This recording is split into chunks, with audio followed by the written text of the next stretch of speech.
Welcome back to the Men Seeking Freedom podcast. I'm Michael Lynch, the host, and I'm excited today to introduce to you Valerie Martinelli. She is the founder and CEO of Valerie Martinelli Consulting, where she helps mid and senior level professionals take control of their career growth. Valerie, welcome. Give us a little more of an introduction than what I just did. Thank you for having me. So, like you said, I help mid and senior level professionals take control of their careers. What I like to do is make sure that they are taking control of their visibility. And we do that through various avenues. That can be through a resume, that could be through LinkedIn, that could be through a job search, that could be through executive positioning and leadership development. A lot of it is leadership development. Um, One but of a the things lot, you would include in your bio, by the way, that I was going to point out at some point, and you just kind of set it up there. You put down Valerie's work is grounded in the belief that career advancement is a leadership skill, and yeah, that intentional positioning changes everything. I had to highlight that. So talk a little bit about that. I do love that. I think being intentional in what you're doing is very, very important. I think by doing that, we can bring to us naturally what is meant for us. I know that sounds a little woo-woo for people sometimes, um, We like woo woo. but I think woo-woo can be good in a way because then we're going into situations that maybe are meant for us where we can grow, where we can be ourselves, where we don't have to be someone we're not meant to be. And I think that that's a good thing, right? Because we can find then our people, right? We can find our tribe. We can find people where we're meant to be with and grow with, and people who accept us as we are and bring out the best in us. And we grow better that way. And I think our careers grow better that way as well. One thing I'd shared with Valerie before we were recording this was, I've just released the Resilient Man coaching experience targeted toward men rebuilding their lives after career, after career, after their divorce, and yeah, there you go, Freudian slip there. And one of the things they look at, the men I'm working with are saying to themselves, "Hey, listen, I've been through something traumatic in life and I will heal from that. I've got to deal with certain aspects of that." And then they also have a mindset to become a resilient man to say, I'm going to look and kind of reevaluate how I do everything. And one of the things that comes up, which Yeah. leads to this conversation with Valerie, is, I've been doing the responsible thing with the career and it does what it does, but, I'm not really sure I'm suited to do this, and in a perfect world I might do something different. Do you hear, I'm using men as an example, but do you hear people say things like that that opens up a relationship with you? I do. I do. I hear that sometimes when either someone's turning 40. I hear it sometimes when people are turning 50. I hear it sometimes even post layoff, right? Oh, I've been doing this thing for so many years. I was with this organization for so long. I did the right thing, quote unquote, right? I took the safe road. I took the safe bet. And now I want to do what's good for me. I want to do what I want to do. I want to find my passion. I want to figure out, what's the next best thing for me. I want to reignite myself, right? They don't want to continue to take the safe road and be that person that isn't happy in what they're doing. I call that, my term for that is being good selfish, meaning Yep. you're not hurting someone. You're just choosing to say, I'm going to explore something I may not have given myself permission to do in the past. And as you know, in your world, and as you'll tell us about, you know, we're all going to be interested in hearing about what happens to that person who gets that good, healthy, selfish streak and starts to do that exploration with somebody like you. I call it filling your cup. Because to me, if your cup is empty, or if you feel as though it's even half empty, then how can you even continue to pour from that? And it doesn't matter if you have children, if you're taking care of elderly parents, it doesn't matter if you're not doing either one. It The whole point is you have to put you first, otherwise you cannot take care of another single person. And even if that just means people on your team, if you're not happy, are you going to go to work and be that person who is the nasty, we'll call him the nasty manager, right? You're going to be that nasty manager. You're not going to be good, or you're not going to be the person that wants to develop the people on your team. You don't want to be that person. No one needs that. You want to be the person who is happy at what they're doing. Now, of course, not everything is all rosy, and every job is perfect, and every organization is perfect. Nobody believes that. But you have to find the good with the bad, right? And you have to be willing to take that. But if you're not happy with what you're doing and you're completely miserable, why do you want to stay like that? What's the analogy that we all know? I hear people say this all the time. Uh, in case of emergency, put the mask on yourself first, and Yep, then your children, or whatever. And it's kind of yep. a, it's an interesting metaphor for, if we want to make the world around us better, the scary part is I got to look in the mirror Yep, first, and yep. do that. Part of the reason, I'll share a secret with you right now, Valerie, and the audience. The reason I do what I do right now is a lot to do with the either nasty manager or the nasty culture, and what was allowed, to where, you were bringing up the miles. People sometimes use milestones: 40th birthday, 50th birthday, or it's interesting.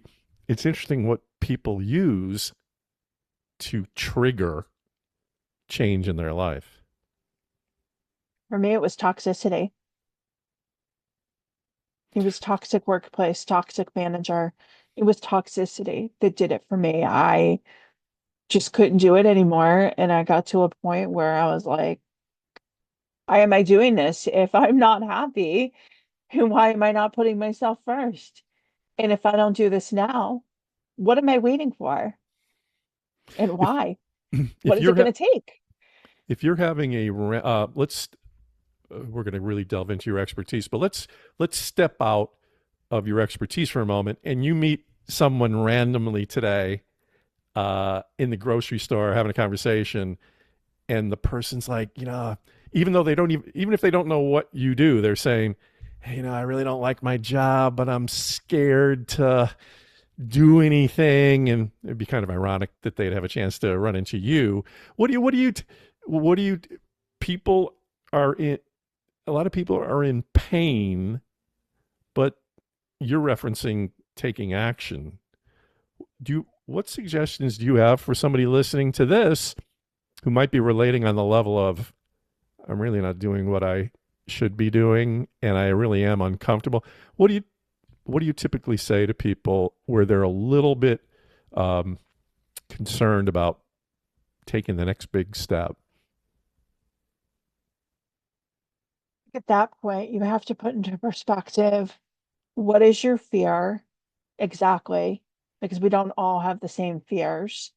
What exactly is your fear? And let's isolate that and put it in perspective against what the next step is, right? Is the next step just pulling out a bunch of job ads and seeing what's available? Is the next step actually sitting down and having a conversation with someone like me? Because I tell you, I don't bite. I'm easy to talk to. Um, I can't talk for everyone, but I'm simple to talk to. And I have a pretty good sense of humor. I can put things in perspective pretty easily. Um, and I think it's just isolating that. What is the fear? And then put it in perspective against that. And what is worse? What is worse in life? Because to me, honestly, regret is one of the worst things that you could have. If we were to wake up tomorrow and have an illness and be told that we're going to have 2 months to live, do you want to do it being happy, or do you want to do it being miserable? because no one wants to be miserable in this world. No one. None of us are choosing it.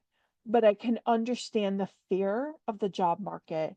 I can understand the fear of rejection. I can understand any of that. And that I can easily help someone through.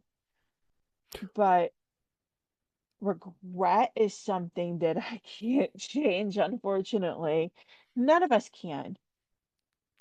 I just a quick tangent on that. I did a video a few weeks ago about discussing Daniel Pink, a book he had written recently about dealing with regret, and it was interesting how it was such a positive thing about regrets being such a part of what you're. If you have regrets, all that means is you're human. And he created this book about proactive things you can do. That's not what the subject of this podcast is, but regrets. I'm always fascinated by things, Valerie, that are universal, and yet we pretend they aren't. Mhm. And okay, so I gave you that situation. You meet somebody in the grocery store that doesn't know you and says that. Tell us, let's go into your business now. What is, when you initiate a new relationship in your business, what are some of the common threads that you see from that new person? Fear is usually a big one. I hate to say it, but right, especially right now, fear of the job market is really, really common right now. And fear of rejection is another right now because a lot of people are taking longer than normal to find a new job, right? So this is not uncommon. And even trying to advance, right? So even if we're talking to someone who says, I want to develop my leadership skills, I want advancement. So you're still, in a sense, looking for a new job in the sense that, you're trying to advance yourself. There's still that rejection and that fear factor because it's, well, what if I don't get that thing? What if they don't take me? What if they don't like me? What if there's someone better? What if there's someone who, has this skill that I don't have? Or there's that unknown factor, right? We don't know what these other people, the competition, so to speak, might have. But it doesn't mean that there's something wrong with you. It just means that, sometimes, and this is where the visibility kind of comes in, right? You need to make you the visible candidate and demonstrate why you need to be the proven choice, why you need to be the one they need to hire, why you need to be the one who they need to choose. Let's talk about the couple of the fears. Uh, when you hear people say in some form, "I'm fearful of the current job market." Couple questions tied to that. Do they tend to be general fears that you've heard in the past, or are you hearing, "Oh wow, in 2026, I'm hearing fears about the job market that I haven't heard in the past"? A lot of them are risk associated, I think, at this stage, right?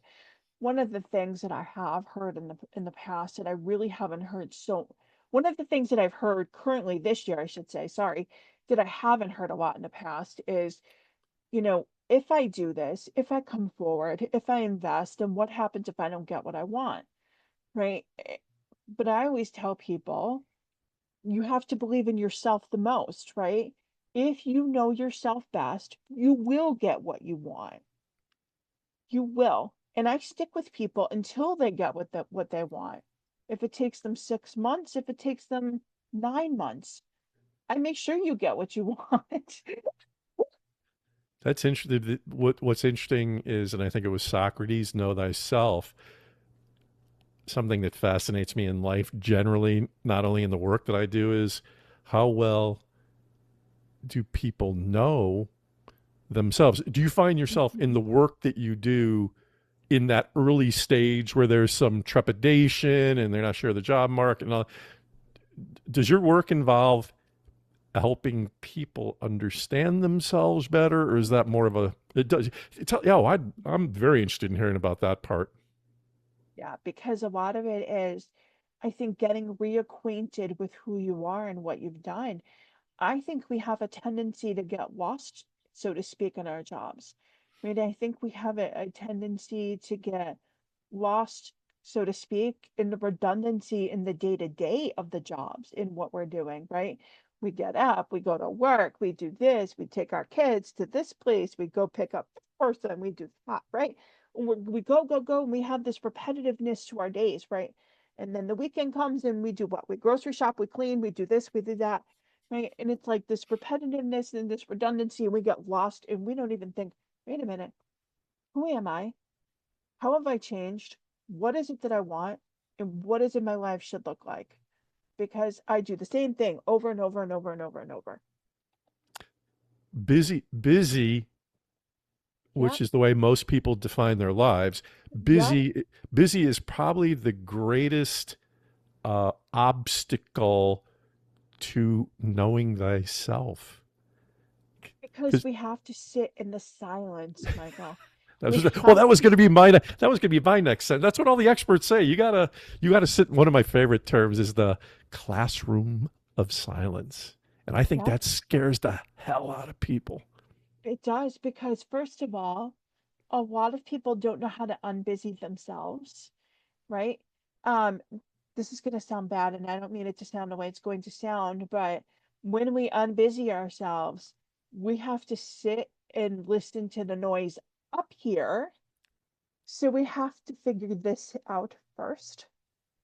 And then we have to sit down and actually come to terms with the questions that we're trying to put forward.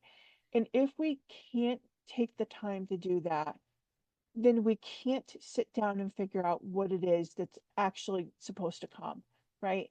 We can't put those big questions before us. We have to untie our hands, unbusy ourselves.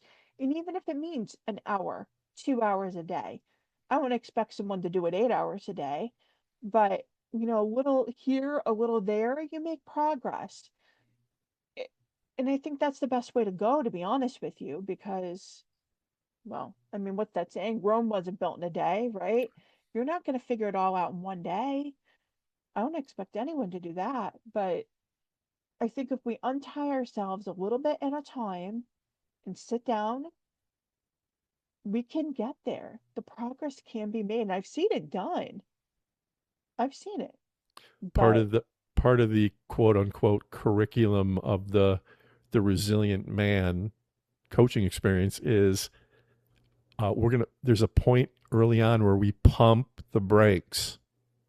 We have to literally take an assessment, not an actual mhm, assessment, but I mean, where when I work with people, it's like I need to know, good, bad, or indifferent. We're not judging any of this, but where are you at this moment? Because for the people who define themselves as busy, that is a really hard thing to understand. So in your work, is it very common to take that time up front with the person to really get an understanding before you get into the tactical things that need to be done? That is a part. Yeah, tell us. So yeah, so tell us a little bit about your personal approach in that startup era, that beginning phase. to be honest with you, I don't even like to get into the tactical stuff until I do that because I feel like getting into the tactical stuff right away is almost like jumping into the pool head first. And sometimes I feel like when we do that, we are making a mistake, right? People are, oh my God, I need a resume. Oh my God, I need to update my LinkedIn. Oh my God, I need to do this. Yes, you do. No one is denying that. But if we don't know what we're doing it for, if we're not happy with what we're doing it for, we are going to do it 9 million times. We're going to have 9 million versions. And you know what's going to happen before you even get into an interview? You're going to be burnt out. I promise. You will be burnt. Problem not solved.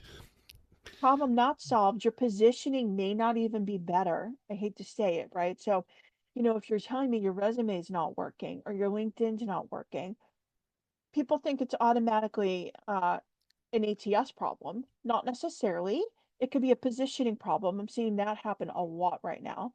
That's why the positioning and the visibility are so important. Um, and a lot of times these roles are going to someone with better positioning and better visibility, not better skills, not better qualified. Um, and that's happening a lot right now because then the one who's better positioned and better qualified is a safer bet for the organization. So they're not taking the gambles they used to and the risks they used to. Interesting. So that's why I think taking the time up front will make you the safer bet and will get you the job. But if we jump in head first and I need a resume for this and I need a resume for that, how many versions are you going to have? And why do you want to absolutely burn yourself out before you've even gotten out of the gate? You're what you're it as you're talking, I'm reflecting on uh, moments I and 8 billion people have other had of so you get into that situation where something needs to happen. And so yeah, within your world, but on the other side of the table is the person who's like resume. I've got to do LinkedIn. They're getting all this there's nothing Exactly. wrong. There's nothing wrong with these things, but they're getting this urgent crisis text task list. They've got to get done. Mm-hmm. Oh, I've got my favorite one to bring up. This is a subject of mine I could talk about for 98 hours. Networking, Oh, which yeah, that's is another one. which is up, and so that all of a sudden you get into the person can get into frenzy mode. They're already probably a little bit uneasy or stressed about the thought of change, understandable. And then they got Absolutely. all the expert advice they get from people not like you, who are like, oh, the ones that you start every sentence with, you got to do this, you got to do that. And then all of a sudden, which I don't think puts a person into obviously a very good mindset and sets them up. It's funny, even by the way, you brought up people fearing rejection was something you had mentioned earlier, to where I'm going to hope this process that you take, and love to have you talk about this, of we're going to take a big deep breath at the beginning here, and we're going to learn thyself. Does that, going back to a sincere emotion of you can feel rejection in a lot of parts of your life, does it, with the system and the processes you use, Valerie, does it help them gear up for what they would call rejection in the process? I think so because I will actually do assessments with them in the very beginning. I want them to literally know thyself because here's the thing. Now, if you're getting into the situation where you've done an interview or where you've sent in a resume, now you've gotten rejected, I want you to be able to take that step backward and say, well, wait a minute. I applied to this thing and maybe I got rejected because they wanted this and I had that. Or maybe this one wasn't right for me after all, and here's why. And be able to actually learn something from that and apply it going forward. Now, I will not slap someone's hand. I will not beat them up. I will not make them feel bad at all. I just want you to learn from it. That is all you can do. Literally, that is all we can do every day in life from any mistake we ever make. So that is all I want from anybody, right? Learn, let's go. Learn, let's go. You can keep doing it. Does it hurt? Of course. But does it mean you suck? No way. It's their loss entirely. Sometimes, like I said, they're just taking the safe bet. They're all talk. They say thing, they do another. A lot of organizations do this. I hate to say it, but we all know it's true. Hmm. So, I mean, it doesn't mean that there's anything wrong with them, but this is where know thyself. What are my strengths? What is my best aptitude? What should I be doing? And what should I stay away from? Right? What should I not be applying for? Every job is that you apply for is not the right job. If, Exactly. if which is I think a tough thing for people to really understand. That you want to think, hey, Very much so. it, and then and it's interesting. Go back to the beginning of the conversation. as you reference people from 40 on up, whatever that defining moment is that makes them want to do something, I'm going to go out on a limb and say they have enough experience to realize the old way of doing things, the belief of every job that will say yes to me is the right job. I have a feeling they've gotten to a point where they're like, I don't think that's really what's going on. A lot of people do know that. A lot of people do know that, but I think there's also some people who unfortunately haven't applied for a job in so long that they just don't understand. And I think that there's others that feel very deeply about rejection, so they just don't see it clearly. Yeah, You know what I mean? Like some people feel their emotions very deeply, and that's not good, bad, wrong, or anything. it's It who just they are. is what it is. That's just who they are. So we can only meet them where they're at, and that's it. But you can only help those folks through it. Talk a little bit about, so we're talking about the upfront, the circumstances where people come to you, um, the know thyself part, getting them prepped for elevating their life. Talk a little bit, if you don't mind, think about a couple of people you've helped, not asking for their names or specifics, but give us like that best case scenario, a story or two if you have one, of here was the person when I met them. Here's the transformation they experienced. Tell us a little bit about that. Now, there's someone that I'm thinking of that I met her a few years ago, and I worked with her through every single one of her job changes. And I say that because she refused to stay stagnant. She had this amazing drive to become a director, and she just would not stay stagnant. She kept pushing herself and pushing herself to develop and grow, develop and grow. And it was incredible, right? A lot of people would say, well, geez, stay in a job, stay in a job. She did. Not that she just kept leaving every 6 months, but every time she saw something that would challenge her, she wasn't afraid to go ahead and try it and apply. So we went through that, all of that together. And she went from being this entry level in a startup, barely getting, I don't want to say barely getting by, but like they barely were acknowledging her expertise and what she was developing and what she was doing, all the way into that director level. I saw her grow at each step, and it was incredible. And until she got that job, it was just like, wow, like I was wowed with her at each turn because she just wouldn't give up. And then at that final, I don't want to say final, but it was the last one I worked with her on. That final turn, she walked away with like a $15,000 salary increase. It changed, and that one completely changed her life. It was incredible to see. And there's been a few of these that I've worked with them on because they just would not stop. They wouldn't quit. And it's What incredible when you get a high achiever like that. is it? It's now it's nat here. That's a great story. It's natural to hear that story and think, oh well, they're trying to gain status and or wealth.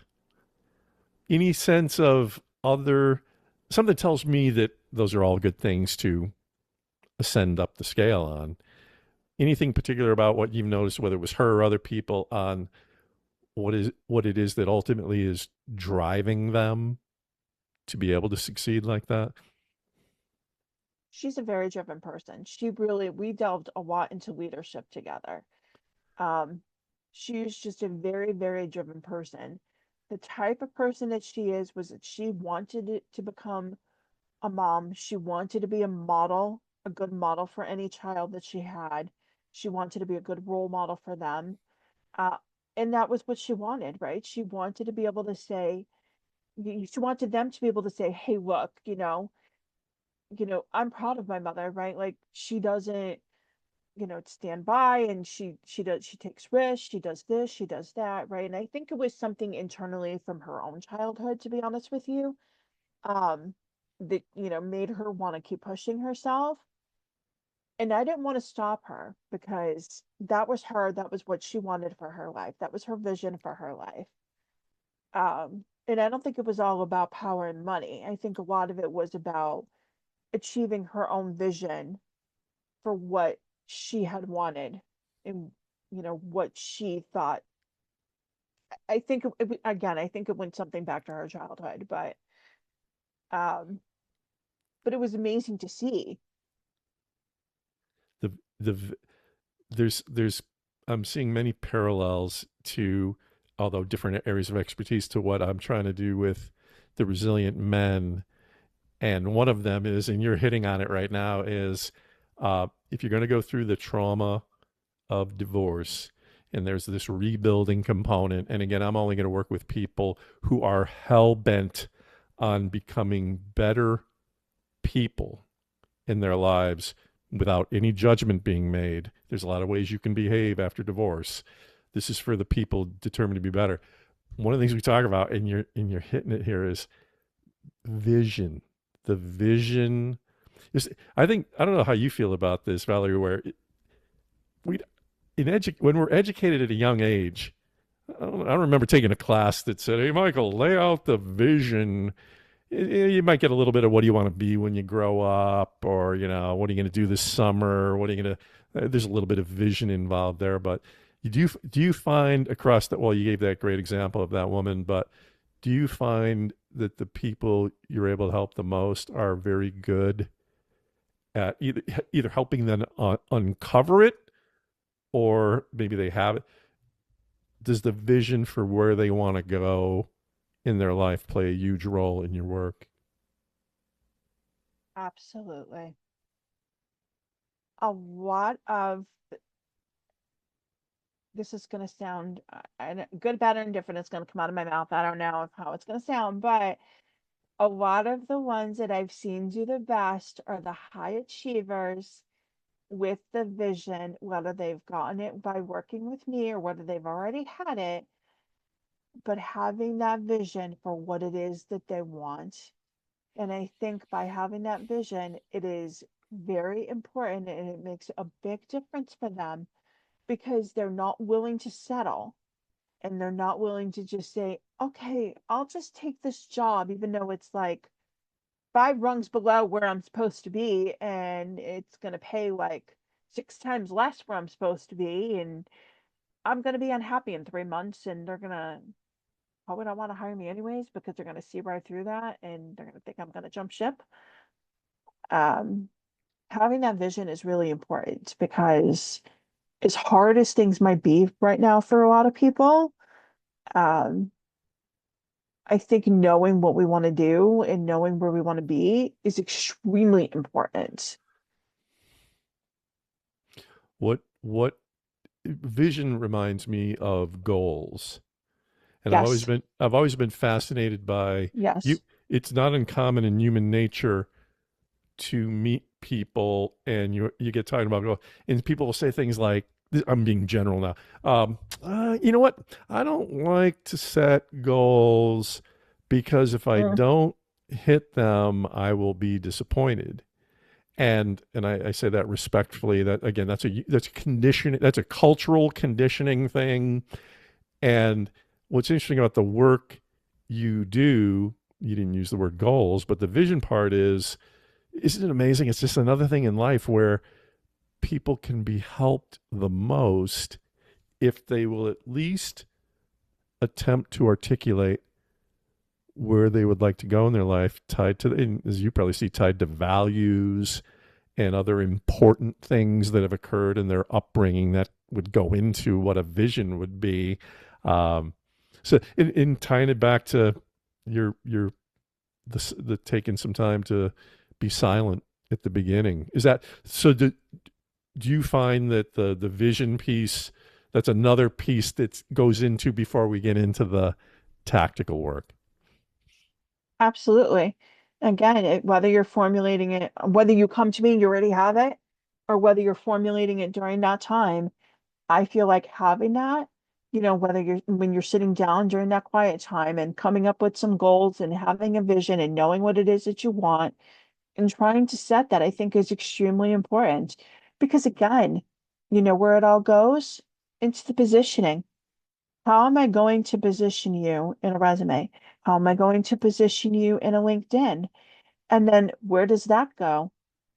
Verbally into your interviews. Because then if you are not lining up with what you sent in on a piece of paper or what they read on a LinkedIn profile, no, they're not going to hire you. I hate to say it.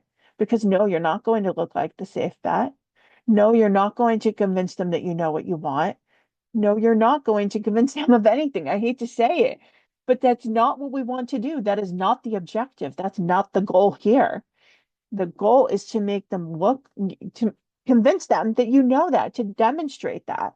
That's what we want for you. But that's why the quiet time is also imperative because you need to be able to understand that. And you need to understand why the assessments are important and why, you know, they're actually a part of you and showing you, okay, maybe I'm strategic or maybe, I'm a good networker or I'm this or I'm that. And what can I do? And how can I bring that forward? And what kind of role would be best for me? What would make me happy? Yeah, Are you allowed to ask that question? yeah. Oh my Yeah. goodness, right? God forbid. No, I love this conversation because a couple thoughts in relation to the male community. Um, Men generally will try to gut things out on their own. A resilient Mhm. man is going to seek out expertise from people like you who think about, okay, well, I can try to get this out on my own, or I can talk to somebody who lives in this world every day, and they can just tell from this conversation. There's been so many like bullet point positives about getting to know yourself, slowing down. Do you have a vision? Do we need to help? Those are make quality of life things, you know? So I just like this Oh direction yeah. and this approach. And the other thing you talked about, and I want to spend just a minute on this generally, this gets a little bit more into the tactical, but you talked about people having visibility. And it, as I used to joke around 20 years ago when it was created roughly, uh, I would just always say to people, somebody invented LinkedIn. Why don't you use it? As opposed to, imagine we used to live in an age where there weren't things like LinkedIn around to give us this ability to connect with people around the world if we wanted to articulate who we are as people without looking like a formula that somebody created in an HR lab. And I don't mean I'm not singling out. I like LinkedIn. I know you do work on LinkedIn, but LinkedIn is one of many ways. Talk about the importance of, and you've touched on it, but talk about the importance of visibility in general. Disability is very, very important because I hate to say it, like I've been saying it, but I will say it again. If you are not visible right now, you may not be that safe bet for an organization. And a lot of organizations are hesitant on risks right now. And that's the person that they want. But in order to demonstrate that, you need to be visible. Where's the most obvious place to be visible? LinkedIn, of course.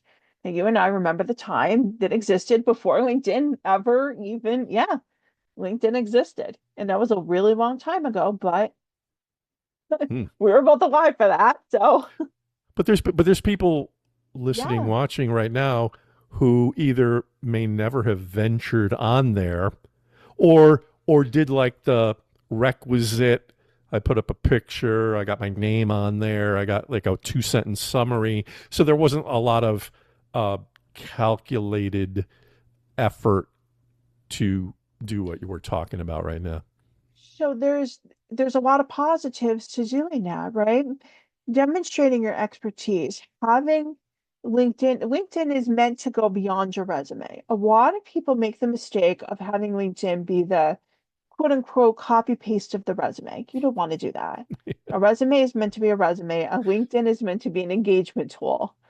Um, and that's the way we want it to be. It's meant to be that way. So we want to use it to attract engagement.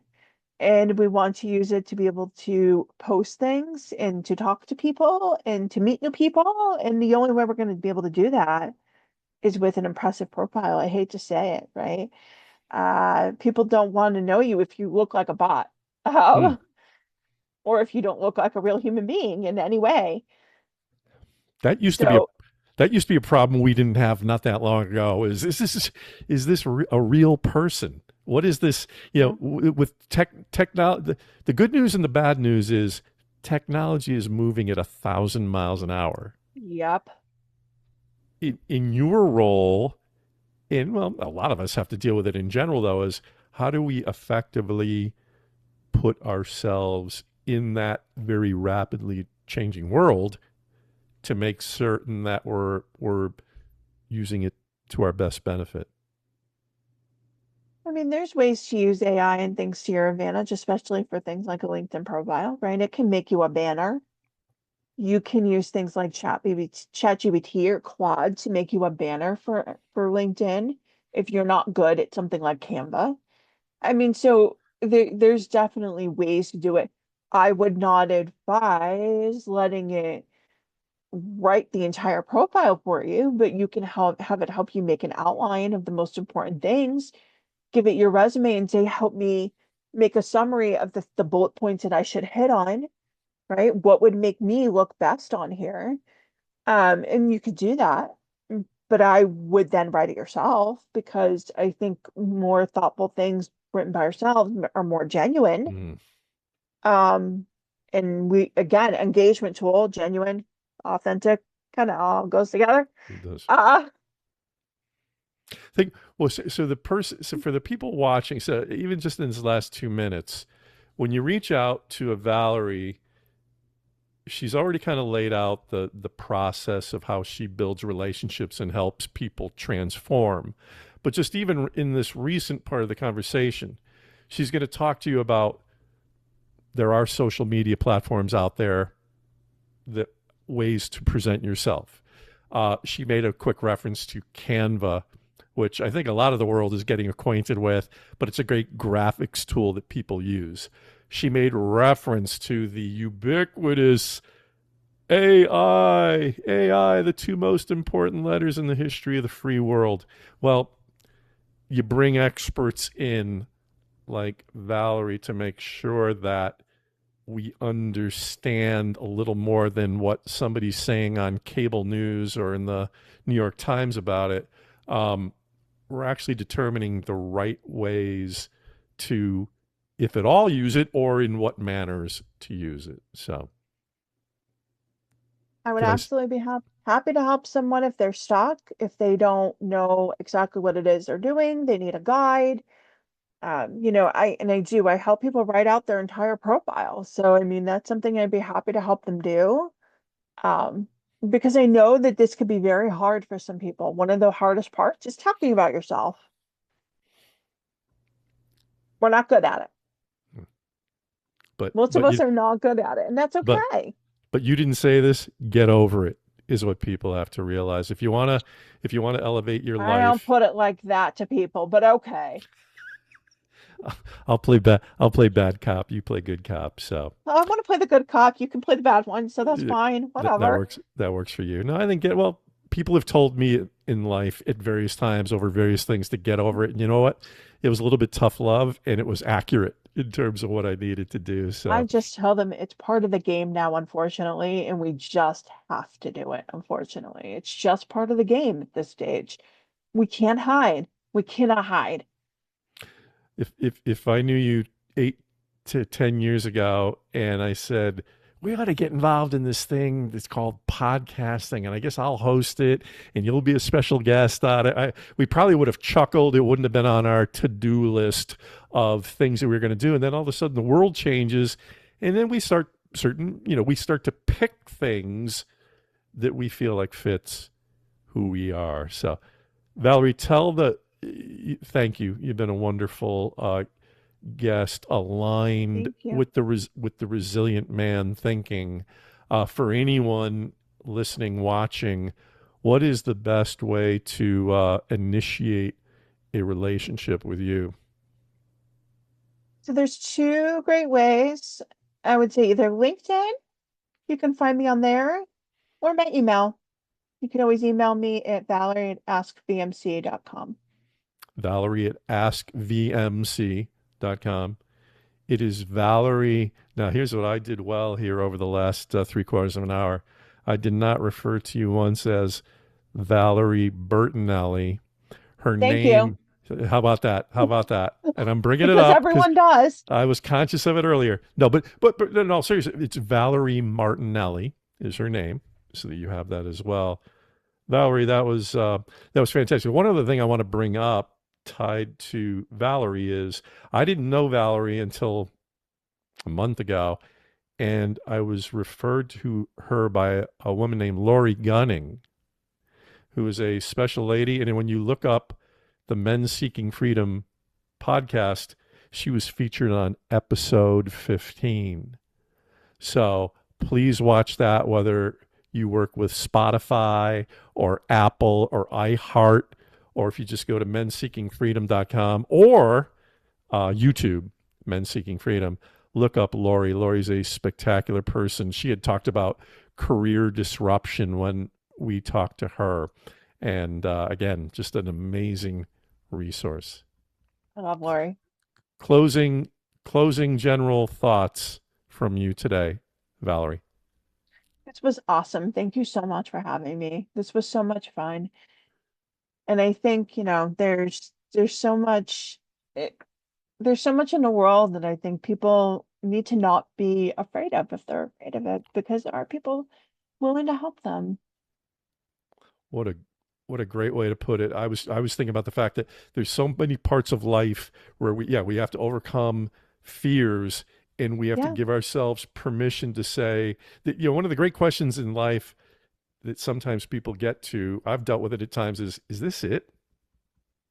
And when you meet experts in areas that are designed to help you flourish, you can quickly say, no, this isn't it. There's a whole nother level to me and my greatness that can be brought out by people like Valerie. So thank you very much. Thank you. In closing, please share this episode. We would really appreciate that. Valerie was a wonderful guest. You can learn more about Men Seeking Freedom at menseekingfreedom.com. In particular, my new offer, the Resilient Man Coaching Experience, for that man determined to create a great life after divorce. We'll see you soon. Take care.